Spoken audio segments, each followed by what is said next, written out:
आप करना चाहेंगे? क्या कुछ देखते हैं आप एज एन एविएशन एक्सपर्ट? क्या कुछ हो सकता है इसके पीछे से? देखिए, पहले तो मैं शोक प्रकट करूंगा 241 लोग जो हवाई जहाज पे थे, और सुनने में आ रहा है करीब 75 स्टूडेंट्स थे जो बेचारे मेस में खाना खा रहे थे, उन वो भी इस दुनिया में नहीं रहे। और कितने लोग को कितने घायल हुए हैं, कितने और लोग इस दुनिया में नहीं रहे। पहले तो उनके परिवारों को थोड़ा सा शोक प्रकट करूंगा। That is a very tragic incident. कुछ और उस तरफ से तो और कहने के लिए कुछ बचा नहीं है।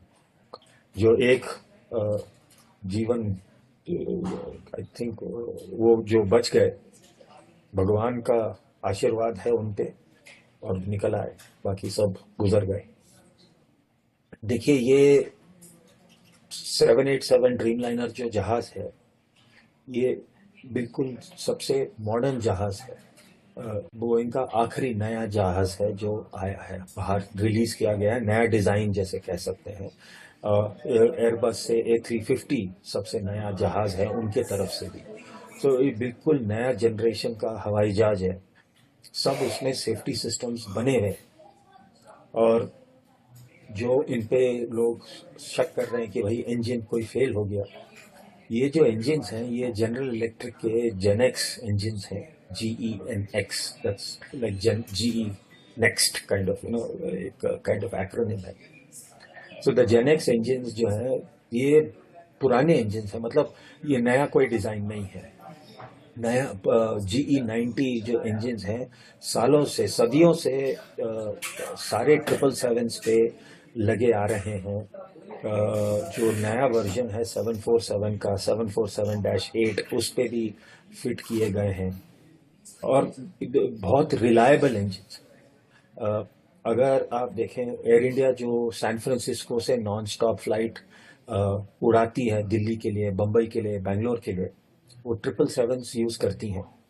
और उस पे भी GE90 इंजन फिट किए गए हैं। और अगर आप देखें उसका फ्लाइट पाथ देखें, तो नॉर्थ पोल के ऊपर से, और रशिया के जो साइबेरिया रीजन है जहां बहुत कम एयरपोर्ट्स हैं, वहां से जाती हैं। और क्योंकि ये इस इंजन के वजह से ये इंजन सर्टिफाई किया गया है कि किसी एयरपोर्ट से 6 घंटे दूर रह सकता है। इतना रिलायबल है लोगों को कि इंजीनियर्स और सारे दुनिया के रेगुलेटर्स और एयरलाइंस, रेगुलेटर्स, मैन्युफैक्चरर्स, सब उनको इतना भरोसा है इस इंजन पे कि वो बोलते हैं कि ये इंजन फेल नहीं होगा, 6 घंटे दूर तक आप रह सकते हो।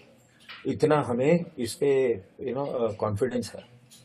तो थोड़ा सा ये 787 का पहला एक्सीडेंट है जहां मतलब मृत्यु हुई है। और हवाई जहाज को, जैसे एविएशन टर्मिनोलॉजी में बोलते हैं, हल लॉस। हवाई जहाज को अभी भी जैसे समुद्र के जहाज को बोलते हैं, तो जहाज का हल जो होता है, जो बॉडी होती है, so it is the first हल लॉस ऑफ अ 787।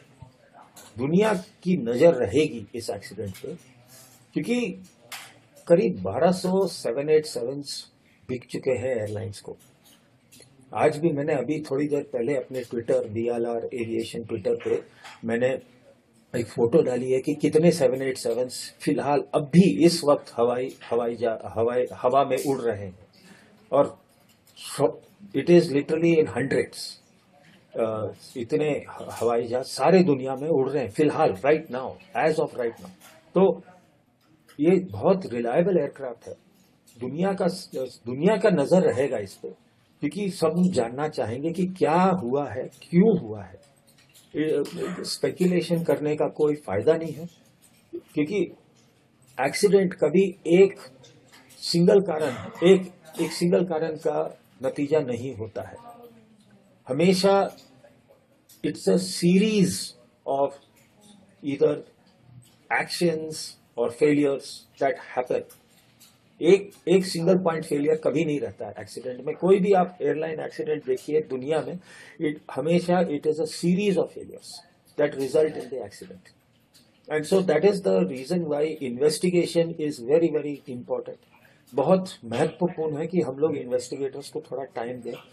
मेरे हिसाब से करीब 3-4 दिन या एक हफ्ते के अंदर इन्वेस्टिगेटर्स हमें एक बेसिक अंदाजा देंगे कि भाई ऐसे कुछ होने को हुआ है।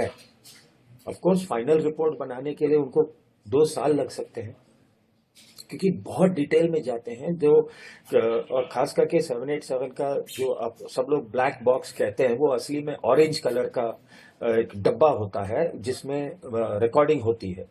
और जो 787 है, क्योंकि सबसे नया जनरेशन का हवाई जहाज है, उसमें अपने जैसे सेलफोन में मेमोरी होता है, सॉलिड स्टेट मेमोरी जैसे बोलते हैं, एसएसडी ड्राइव्स होते हैं, तो वो उस पर रिकॉर्ड किए जाते हैं।